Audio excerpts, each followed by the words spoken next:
ውበቴ ስለቀነሰ ነው የግንኙነት ፍላጎቱ የቀነሰው። ስለማትወደኝ ነው የግንኙነት ፍላጎቷ የቀነሰው። ብዙ ሰዎች ይሄንን እንደ ምክንያት አድርገው ግንኙነት ላይ ወይም ትዳር ላይ ያለውን ችግር ለግንኙነት ማነስ ምክንያት አድርገው ይይዙታል። አዎ ብዙ ጊዜ እንደዚህ አይነት ነገር ሊፈጠር ይችላል። ግን የግንኙነት ማነስ ደግሞ በራሱ የስንፈተ ወሲብ አይነት ሊሆን ይችላል። የግንኙነት ማነስ ስንፈተ ወሲብ ተብሎ እንዲመደብ ማሟላት ያለባቸው ነገሮች አሉ። አንደኛ 6 ወርና ከዛ በላይ መሆን አለበት። ሁለተኛ ሌሎች የስነ ልቦና ችግሮች መኖር የለባቸውም። ሶስተኛ ደግሞ ሲቹዌሽናል መሆን የለበትም፣ ወይም ለአንድ ሴት ወይም ለአንድ ወንድ ብቻ መሆን የለበትም። እነዚህ ነገሮች በሙሉ ካሟላ የዛኔ ሃይፖሴክሹዋል ዲዛየር ዲስኦርደር ወይም ኤችኤስዲዲ እንለዋለን። ወንዶችን ብቻ የሚያጠቃ አይደለም። እንደውም ጥናቶች እንደሚያሳዩት ሴቶች ላይ የበለጠ ይበዛል ከወንዶች ይልቅ ማለት ነው። እና ብዙ ጊዜ ሴቶች ላይ የሚበዛው ኤስትሮጅን የሚባል ሆርሞናችሁ በጣም አነስተኛ ከሆነ፣ ፔሪድ ማየት ካቆማችሁ 45 ዓመትና ከዛ በላይ ከሆናችሁ፣ ዲፖ ወይም በየ3 ወሩ የሚወጋውን የወሊድ መከላከያ እየወሰዳችሁ ከሆነ ኤስትሮጅንን ዝቅ ያደርጋል። ሌላ ደግሞ ፒሲኦኤስ ካለባችሁ፣ በጣም ስትረስድ ከሆናችሁና በተለያየ ምክንያት ሆርሞናችሁ ዝቅ የሚል ከሆነ እንደዚህ አይነት የግንኙነት ፍላጎት ማነስ ሊሆን ይችላል ማለት ነው። ወንዶች ላይ ደግሞ ብዙ ጊዜ በጣም ስትረስድ ከሆናችሁ፣ አልኮል ብዙ ጊዜ የምትጠጡ ከሆነ፣ ፕሮላክቲን ሆርሞናችሁ ከመጠን በላይ ከፍ ካለ፣ ከዛ በኋላ ደግሞ ሴቶች ላይም ወንዶች ላይም የእንቅርት ሆርሞናችሁ ዝቅተኛ ከሆነ የግንኙነት ፍላጎታችሁን ሊቀንስባችሁ ይችላል። መታችሁ ሆርሞናችሁንና ደማችሁን ቼክ ማስደረግ አለባችሁ ማለት ነው። ስለዚህ ያነሰውን ነገር ሰተናችሁ መስተካከል የሚችል ነገር ነው። በቤታችሁ ደግሞ ማድረግ የሚገባችሁ ነገሮች አሉ። በመጀመሪያ መነጋገር አለባችሁ። ጥንዶች ከሆናችሁ ማውራት አለባችሁ። ፓርትነራችሁን፣ ገርፍሬንዳችሁን፣ ቦይፍሬንዳችሁን አናግሯቸው። ሁለተኛ ደግሞ ወክ ማድረግ። ብዙ ጊዜ ማታ ማታ የሚደረግ ወክ ኮርቲሶል የሚባል በጭንቀት ምክንያት ከፍ የሚል ሆርሞን አለ ሰውነታችን ላይ። እሱ የፍላጎት ማነስን በጣም ይጨምራል ማለት ነው። ስለዚህ እሱን ነገር ማኔጅ ለማድረግ ይረዳቸዋል። ሶስተኛ ደግሞ ብዙ ጥናቶች እንደሚያሳዩት ግንኙነታችሁን ፕላን ማድረግ ወይም ስኬጁል ማድረግ፣ በሳምንት ውስጥ እንደዚህ በዚህ ቀን እናደርጋለን ብላችሁ ማድረግ ያለማምደዋል ሰውነታችሁን ማለት ነው። ስለዚህ የፍላጎትን መጨመር ሊያመጣ ይችላል። ከዛ በላይ ደግሞ ኤክሰርሳይዝ መስራት፣ ባላንስ ዳይት መጠቀም፣ በደንብ አድርጋችሁ ደግሞ ከፓርትነራችሁ ጋር ሳይኮሎጂካል የሆነ ኢሹዎች ካለ እነሱ ነገሮች ሶልቭ ማድረግ የፍላጎት ማነሳችሁን ሊያስተካክልላችሁ ይችላል። በሰፕሊመንት ደረጃ ደግሞ ኦሜጋ 3 ዚንክ እና ማግኒዥየም ሰፕሊመንቶች መውሰድ ብዙ ጊዜ የፍላጎት ማነስን እንደሚያስተካክሉ ብዙ ጥናቶች ያሳያሉ ማለት ነው። ማንኛውም አይነት የፍላጎት ማነስ እየታያባችሁ ከሆነና መመርመር ከፈለጋችሁ፣ ከዛም አለፈ ደግሞ የስንፈተ ወሲብ ደረጃ ደርሶባችሁ ብልት አለመቆም ችግር ሊሆን ይችላል፣ ቶሎ መጨረስ ሊሆን ይችላል እና ሌሎችም የስንፈተ ወሲብ አይነት ነገሮች ካስቸገራችሁ ባዮ ላይ ባለው ቴሌግራም ሊንክ እየገባችሁ ቀጠሮ ማስያዝ ትችላላችሁ። ዛሬ አንድ ክላይንቴ ምን አለኝ መሰላችሁ? ወጣት ነኝ፣ እንቅስቃሴ አደርጋለሁ፣ እንዴት አድርጌ ነው የብልት አለመቆም ችግር ያጋጠመኝ ብሎ ጠየቀኝ። ስለዚህ ይህን ቪዲዮ የምሰራው በብልት አለመቆም ዙሪያ የሚመጡትን ማንኛውም አይነት መላምቶችን አድረስ ለማድረግ ነው። በመጀመሪያ ከ40 ዓመት በላይ ብቻ የሚሆኑ ወንዶች ላይ ነው ይሄ ነገር የሚያጋጥመው የሚባለው ነገር ቶታሊ መላምት ነው። እውነት ነው። ከ40 ዓመት በላይ የሆኑ 50% የሚሆኑት ወንዶች የብልት አለመቆም ችግር ያስቸግራቸዋል። ግን ሪሰርቾች እንደሚያሳዩት ደግሞ በብልት አለመቆም ችግር ሊታከሙ ወደ ሆስፒታል ከሚመጡት 4 ሰዎች አንዱ እድሜያቸው 40 ዓመትና ከዛ በታች ነው። ስለዚህ ወጣቶችንም ያጠቃል ማለት ነው። ሌላ ደግሞ መላምት አለ። ቫያግራ የሚባለው ለብልት አለመቆም ችግር ዘላቂ የሆነ መፍትሄ ይሰጣል ተብላችሁ ብዙ ጓደኞቻችሁ መክሮች ያውቃል። ብዙ አይነት ነገሮች ሰምታችሁ ልታውቁ ትችላላችሁ። ቫያግራ የሚሰራው ብልት አካባቢ ያሉትን ደም ስሮች በማስፋት ለግንኙነት ብቻ ነው የሚሰራው እንጂ ዘላቂ የሆነ ከስር ያለውን ነገር አያክምም ማለት ነው። ሁለተኛ መላምት ደግሞ የብልት አለመቆም ችግር እንቅስቃሴ በማድረግ አመጋገብ በማስተካከል በቤቴ ላስተካከለው እችላለሁ ብቻ የምትሉት ነገር አይደለም። የስ እንቅስቃሴ ማድረግ አመጋገብን ማስተካከል ትክክል ነው። ግን ሜዲኬሽን እና መድኃኒት ሊያስፈልጋቸው የሚችሉ ነገሮች ስላሉ እነሱ ደግሞ አድሬስ መደረግ አለባቸው። ሶስተኛ ደግሞ ብዙ ሴቶች ደግሞ ልታስቡት የምትችሉት ነገር ይሄ ነው። የብልት አለመቆም ችግር ባለቤቴ ወይም ቦይፍሬንድ ካጋጠመው ለእኔ ያለው አትራክሽን፣ ለእኔ ያለው ፍቅር፣ ለእኔ ያለው ስሜት ቀንሶ ነው ተቀይሮ ነው ብላችሁ የምታስቡት ነገር አለ። ሳይኮሎጂካሊ ኢምፓክትድ የሆኑ ወንዶች የስ የብልት አለመቆም ችግር ሊያጋጥመው ይችላል። ግን አንድ ወንድ ለሚስቱ ወይም ለፓርትነሩ ፍቅር ስለቀነሰበት አይደለም የብልት አለመቆም ችግር የሚያጋጥመው ማለት ነው። አይ በቃ ጠልቻታለሁ ማለት ነው እያላችሁ ከሆነ ምክንያቱስ አይደለም። ስለዚህ ራሳችሁን ተንከባከቡ። ትልቁ የወንዶች የመራቢያ አካል ብልታቸው አይደለም። ጭንቅላታቸውን ወደ ብልት የሚሄዱትንና ብዙ አይነት የግንኙነት ፍላጎታቸውን ቢሆን የስፐርም ፕሮዳክሽናቸውን ቢሆን የብልት መቆማቸውንና የሚጨርሱበትን ሰዓት ኮንትሮል የሚያደርጉ ሆርሞኖች በሙሉ በጭንቅላት ትዕዛዝ ነው የሚመረት። በተለያየ ምክንያት ጭንቀት ካለበት በተለይ ደግሞ ሪሌሽንሺፑን የማይፈልገው ወይም የማያስደስተው አይነት ሪሌሽንሺፕ ከሆነ በስራ በፋሚሊ በሌሎች ነገሮች ደግሞ ጭንቀት ላይ ካለ ማለት ነው ጭንቅላት ሸዳውን ሊያደርግ ይችላል። ግንኙነት ጊዜ የብልት አለመቆም ችግር ሊፈጠርበት ይችላል። ከዛም የቶሎ መጨረስ ነገሮች ሊያጋጥመው ይችላል ማለት ነው። ከዛም ባለፈ ደግሞ ከነርቭ የሚለቀቁትን ፈሳሾች ኮንትሮል የሚያደርገው ፈጥነው እንዲለቀቁ ወይም የሚለቀቁበት ቦታ ሪሲቭ እንዲያደርጋቸው የሚያደርገው በሙሉ ነርቮች ናቸው። ነርቭ ደግሞ የጭንቅላት አካሎች ናቸው ማለት ነው። ስለዚህ የወንድ ትልቁ የመራቢያ አካሉ ጭንቅላቱ ነው ማለት ነው። ስለዚህ ብዙ ጊዜ ሳይኮሎጂካሊ የሆኑ ነገሮችን ሃንድል ማድረግ መቻል አለበት ማለት ነው። አንድ ወንድ የብልት አለመቆም ችግር ጧጧት እየቆመበት ግን በግንኙነት ብቻ እምቢ ያለው ከሆነ ቶሎ መጨረሱ ደግሞ ሲቹዌሽኖችን እየለየ ከሆነ ወይም ሴቱን እየለየ ከሆነ የሚመጣው ያ የቶሎ መጨረስና የብልት አለመቆም ችግር ስነልቦናዊ ናቸው ይባላል። ግን ጧጧት የማይቆም ከሆነና ቶሎ መጨረሱ በማንኛውም አይነት ሁሉም ግንኙነት ላይ እያስቸገረ ከሆነ የዛኔ አካላዊ የሆኑ ነገሮች ስለሆኑ ሆርሞናቸው ተመርምረው ነርቭ ላይና ሆርሞን ላይ ያለውን ችግር አግኝተን መታከም የሚችል ነገር ነው ማለት ነው። ስለ HIV የማይነግሯችሁ ነገሮች ልንገራችሁ ብዬ ያልኩትን ቪዲዮ ወንጀለኛ ብላችሁ ሪፖርት አድርጋችሁ አስወረዳችሁት። ግን አሁንም እናገር ግን ማጠቃለል የምፈልገው ነገር HIV እንደፈለጋችሁ የምትሆኑበት ልትጠነቀቁት የማይገባ በሽታ ነው እያልኩኝ አይደለም። ልትጠነቀቁበት ይገባል። ራሳችሁን ከማንኛውም አይነት ሴፍ ካልሆነ ግንኙነት ወይም ከማንኛውም አይነት ንክኪ ከፖዚቲቭ ሰው ጋር መጠንቀቅ አለባችሁ። የስ ትክክል ነው። ግን ጥንቃቄ የማይገድባቸው ነገሮች አሉ። ፖዚቲቭ ከሆነ ሰው ጋር በተለይ እየኖራችሁ ከሆነ የማይቀር ነገር ሊሆኑ ይችላል። በተለይ በስለታማ ነገር ልትነካኩ ትችላላችሁ። ፈሳሽ ነገር ሊነካካ ይችላል። ከዛም በላይ ደግሞ ሴቶችና ወንዶች በየቦታቸው ጾታዊ ጥቃት እየደረሰባቸው ነው። ያ ፈልገው የሚገቡበት ነገር አይደለም። ግን ጾታዊ ጥቃት ያደረሰው ሰው HIV ፖዚቲቭ ከሆነ ይህንን መድኃኒት መውሰድ እንዳለባቸው ማወቅ የለባቸው። በመጀመሪያ ፖስት ኤክስፖዠር ፕሮፊላክሲስ የሚባለው ነገር አንድ ሰው ፖዚቲቭ ከሆነ ሰው ጋር ንክኪ ኖራችሁ ነበር፣ በደም ንክኪ ሊሆን ይችላል። ፕሮቴክሽን ያለው ግንኙነት እየፈጠራችሁ በተለያየ ምክንያት ፕሮቴክሽን ብሬክ ሊያደርግ ይችላል። ኮንዶም ብሬክ ሊያደርግ ይችላል። በሱ ምክንያት የተነካካ ነገር ካለ ወይም ጾታዊ ጥቃት ከደረሰባችሁ በ72 ሰዓት ሳይሞላ ወደ ሕክምና ቦታ ሄዳችሁ ለ28 ቀን መወሰድ ያለበት ኪኒን ያለው እሱን መውሰድ አለባችሁ ማለት ነው። የኪኒን 100% የሆነ ፕሮቴክሽን አይሰጣችሁም። ግን ጥናቶች እንደሚያሳዩት ከ80 እስከ 85% HIV ከተነካካችሁ በኋላ በሽታው ወደ ስር ሰዶ እንዳይይዛችሁ የማድረግ ቻንስ እንዳለው በብዙ ጥናቶች ተረጋግጠዋል።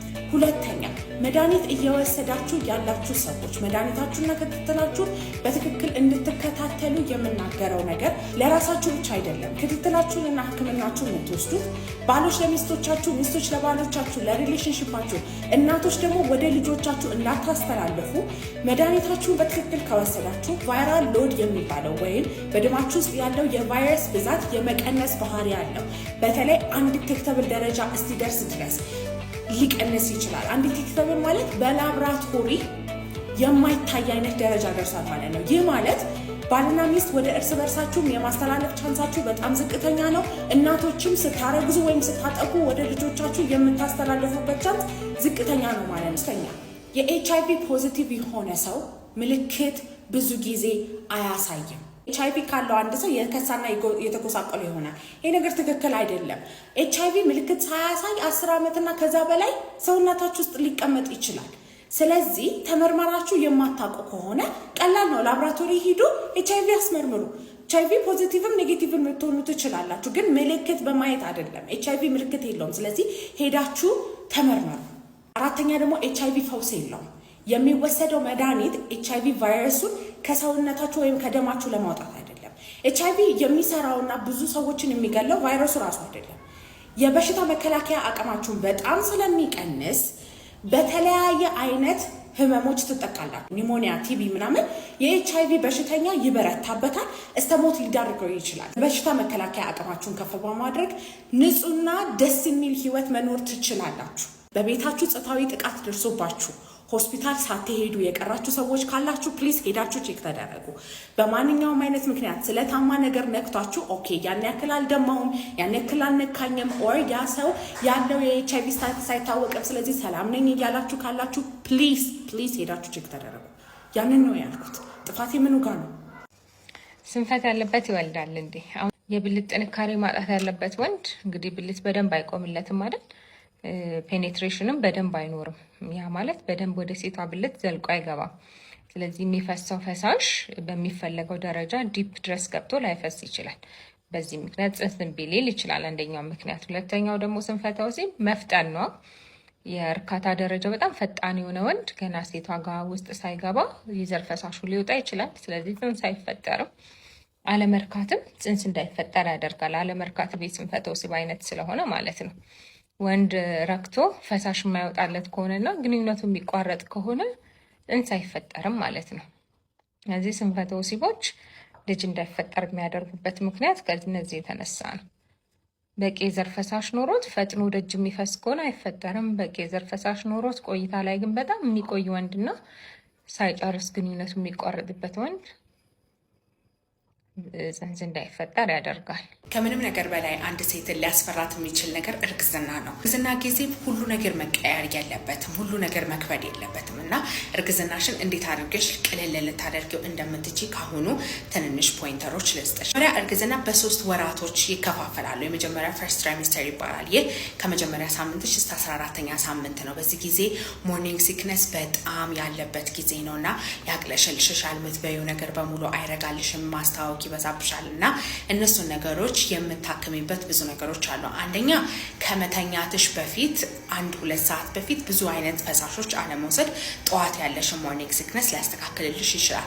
ሁለተኛ ደግሞ ደረቅ ነገሮችን ከመተኛትሽ በፊት መውሰድ፣ በተለይ ደግሞ ብስኩት፣ ክራከር ብስኩቶች፣ ክሬም የሌላቸው ብስኩቶች ወይም ደግሞ ቆሎ መውሰድ ጠዋት ያለሽ ሞርኒንግ ሲክነስ ሊያረጋጋልሽ ይችላል ማለት ነው። ሶስተኛ ደግሞ ሞርኒንግ ሲክነሱ ጠዋት እያስቸገረሽ ከሆነ ጂንጀር ቲ መጠጣት ብዙ ነገሮችን ያስተካክላል። ፈርስት ትራይሜስተር ብዙ ጊዜ ሴት መመገብ ያለባት ፎሌት ሪች የሆኑ ምግቦች ናቸው።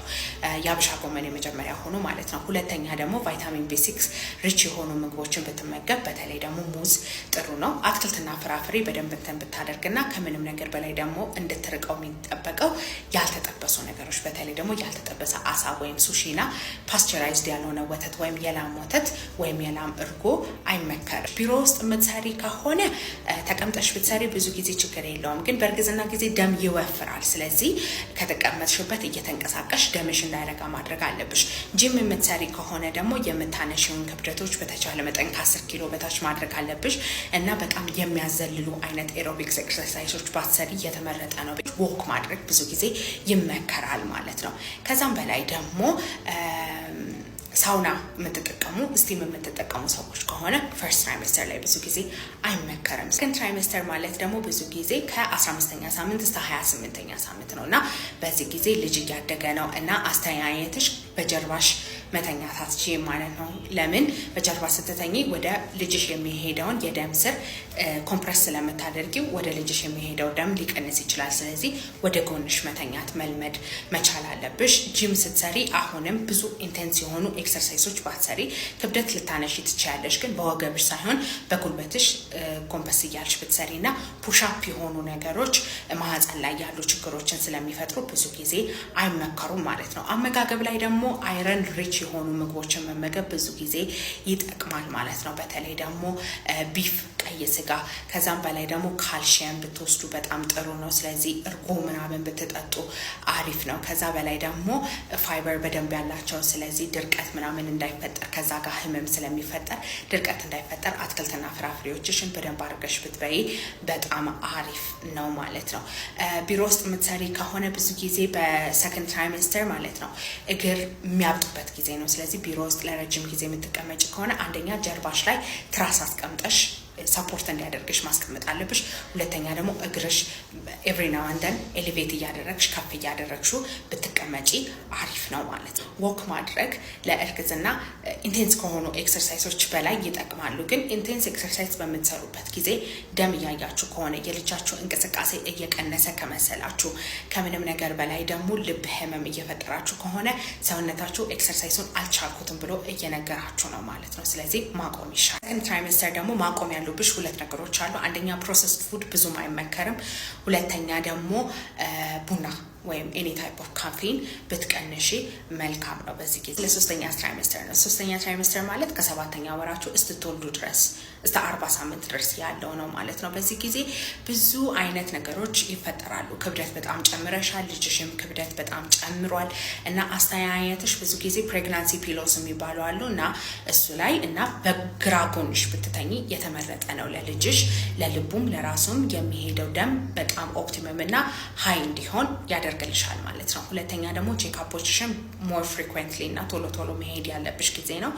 ሶስተኛ ደግሞ ቢሮ ውስጥ የምትሰሪ ከሆነ ፕሪፈራብሊ በዚህ ሰዓት እንድታቆሚ ነው። ግን የምታቆሚበት ደረጃ ካልሆነ ራሱ ቢሮ ውስጥ የምትሰሪ ከሆነ ኤርጎኖሚክ ቼርስ የሚባሉ አሉ ለእርግዝና ድጋፍ እንዲያደርጉ የሚሰሩ ወንበሮች፣ እነሱ ወንበሮች ብትጠቀሚ መልካም ነው ማለት ነው። በአመጋገብሽ ደረጃ ስንሄድ ብዙ ጊዜ ሁሉ ነገር መብላት የምትችይበት ጊዜ ነው። ያልተጠበሱ ነገሮች ብዙ ጊዜ አይመከሩም።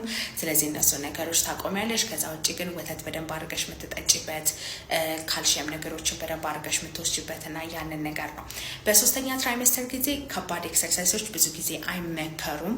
ግን ትንንሽ ጂም ኤክሰርሳይሶች መስራት ትችያለሽ። ግን ከምንም ነገር በላይ ኬጌል ኤክሰርሳይሶችን ብትሰሪ በምጥ ጊዜ ያለሽን ነገሮች ጠንካራ እንድትይና ምጡ በደንብ አድርጎ እንዲሄድልሽ ያደርግልሻል ማለት ነው። ሶስተኛ ትራይሜስተር ስትገቢ እንቅልፍ የምታጠጭበት ጊዜ ነው የሚሆንብሽ ማለት ነው። ስለዚህ ብዙ ጊዜያትሽ በፊት ብዙ ጊዜ ሙቅ የሆነ ሻወር ብትወስጂ የሆነ ሪላክስ እንድታደርጊ ያደርግሻል እና እንቅልፍ እንድትተኛ ያደርግሻል ማለት ነው። በጣም ያማል፣ እግር ህመም ይጀምራል የዛን ጊዜ። ስለዚህ ሐኪምሽን አናግረሽ ማግኒዥየም መጀመር አለብሽ እና ማግኒዥየም ስትጀምሪ ያስተካክልሻል ማለት ነው ያንን የእግር ህመሙን።